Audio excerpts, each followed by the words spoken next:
আমরা বাংলাদেশি মানুষরা আসলে মূলত কি সুস্থ স্বাভাবিক?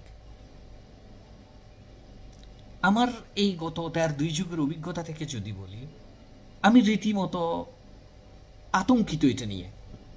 এই পর্যন্ত যদি আমি অ্যাটলিস্ট ৫০টা ফ্রি মেডিকেল ক্যাম্প করি, ইন এভারেজ যদি ১-১৫০ মানুষ করে ২০০ মানুষ করে চেক করি, প্রায় ধরেন ১০-১৫ হাজার মানুষ বা আরও বেশি।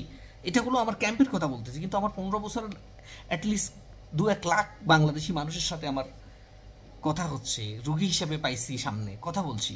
কিন্তু আমি একটা জিনিস দেখলাম, আমাদের বাংলাদেশে ১০০ মানুষ চেক করলে ৭০-৮০ ভাগ মানুষ বা এর ঊর্ধ্বে হবে কোনো না কোনো রোগে আক্রান্ত। সর্বোচ্চ 10% মানুষ পাওয়া যায় যারা মোটামুটি ক্লিনিক্যালি ফিট। আউট অফ 100 যদি 10% মানুষ ফিট হয়, তার মানে 90% মানুষ কোনো না কোনো সমস্যার মধ্য দিয়ে যাচ্ছে। আর সবচেয়ে বড় দুর্ভাগ্যের হলো সেই জানেই না তার মধ্যে যে রোগ আছে, সেই এটা জানেই না। বেশিরভাগ মানুষের ক্ষেত্রে এটা হয়।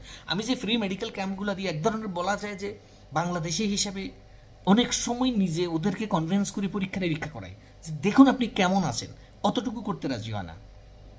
আমার ডাক্তাররা অনেক সময়, আমাদের মেডিকেলের ডাক্তাররা, পৃথিবীর বিভিন্ন দেশের ডাক্তার আমাকে অনেক সময় বলে, হোয়াটস রং উইথ বাংলাদেশ? যে বাংলাদেশের সমস্যাটা কোথায়, বাংলাদেশিদের ভিতরে এত সমস্যা কেন? ভিটামিন ডি যদি ১০০ জন মানুষ চেক করেন, ৯০ বা ৯৫ ভাগ মানুষ পাইবেন আপনি যে ভিটামিন ডি অর্ধেকের কম আছে বডিতে, যতটুকু থাকার দরকার নেই, আর এটা জানেই না। সবচেয়ে খারাপ অবস্থা ডায়াবেটিস, সবচেয়ে বেশি ডায়াবেটিস আক্রান্ত। এই পরিস্থিতিতে আমরা যখন চেক করি না, আমি এখানে দেখি নিজেকে সুস্থ স্বাভাবিক হিসেবে মনে করি, যখন চেক করে দেখা যায় ডায়াবেটিস অনেক বেশি, রক্তে সুগারের লেভেল অনেক হাই, কোলেস্ট্রল চেক করলে দেখা যায় কোলেস্ট্রল ঠিক নেই, প্রেশার আনস্টেবল, কখনো প্রেশার স্থির থাকে না। এগুলো কমন জিনিস। আর অন্য দিকগুলো যদি চেক করলে তো কোথাও না কোথাও সমস্যা আছে।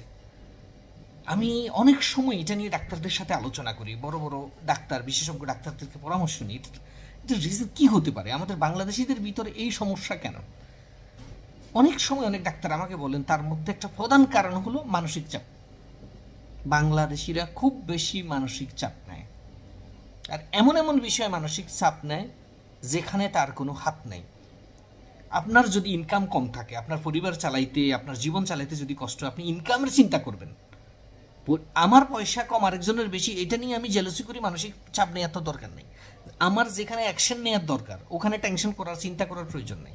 যেখানে অ্যাকশন নেওয়ার দরকার ওখানে আমাকে অ্যাকশন, মানে ওখানে আমাকে উদ্যোগ নিতে হবে, কাজ করতে হবে।